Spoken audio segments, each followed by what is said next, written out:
I have the privilege of introducing our next speaker, Diane Abbott, the MP for Hackney North and Stoke Newington, who's going to give us such a burst of energy. And Diane, we're just so honoured to have you here. So please take the floor and fill us with your energy. Thank you. Well, thank you very much. Can you see me and hear me? Yes, we can. Yes, we can. I'm very pleased. I'm very pleased to speak at this rally because I do believe that students deserve better, and I think that some of the things that have happened really quite unfair. I think it's been unfair the way that students were encouraged to go back to university, even though there were issues about safety with coronavirus, were told that they could have the regular student experience and actually found themselves exposed to coronavirus and in some cases actually locked down in their university. And I feel the reason that students were encouraged to go back to university was because the universities wanted the money for students paying for their accommodation. They wanted the student fees, and it's really all to do with the marketization of higher education, whereby higher education is a commodity, and what happens is the pound, shillings and pence. And I think the marketization of higher education has meant that students don't get treated as fairly as they should be in the middle of a pandemic. And I think that a lot of universities have a lot to answer for in the way they haven't made sure that students were safe. I mean, that's one thing I would like to say about how and why students deserve better.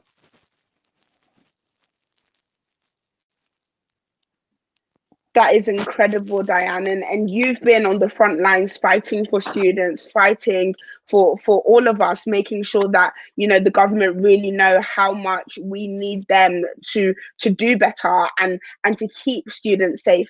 And so it's amazing that you've really highlighted the deep issues of marketization. And actually, like Larissa said in her opening comments, that the only way forward is demarketization, decolonization, and democratization of education.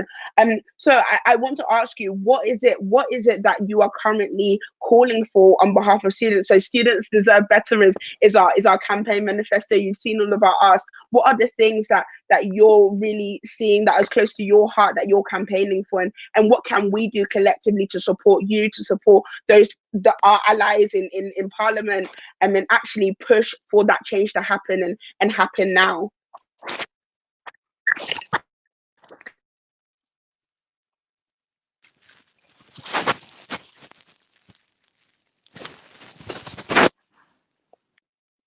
Diane, are you able to hear us?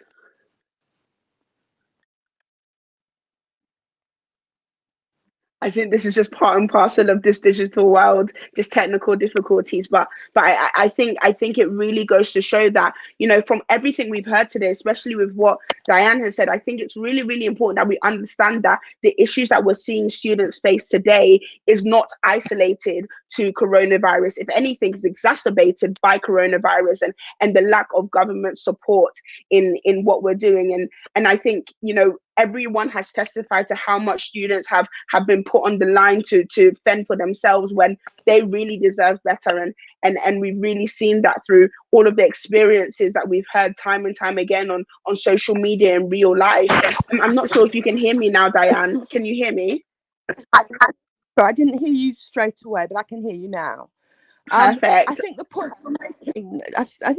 you're making is a good one. The point about coronavirus is it has shed more light on unfairness and inequality, and I think that's as true of students as anybody else.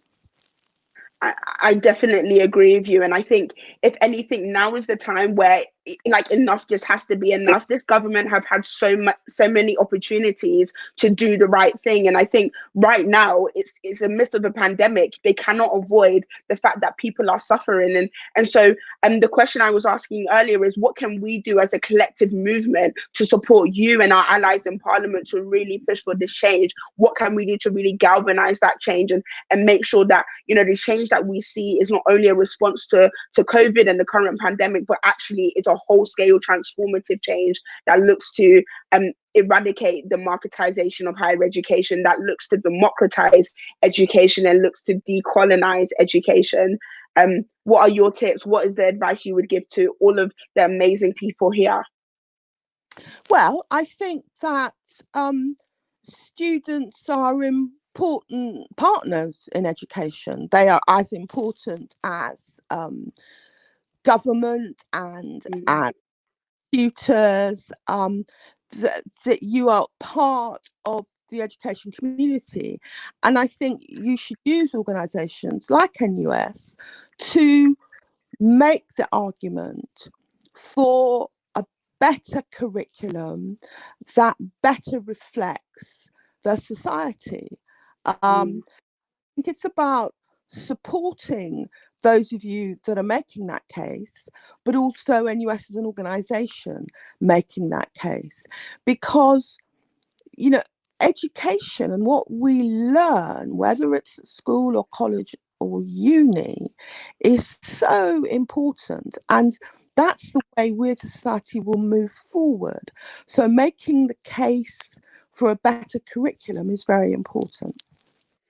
No, and I definitely agree. And if there is if anything is true now more than ever, knowledge is power, and education is such a foundation to our society that the moment we let students in education down, we are letting down the next generation. We are letting down the survival of a public good, a right that everyone should have access to be able to thrive as people in those spaces. And I think right now the energy and what we're hearing from students is exactly that. They are not feeling like they are being enabled to thrive as people. And I think you're a real testament to how much people are needing to be seen and how much you are doing so much to be here with us today, seeing and hearing people.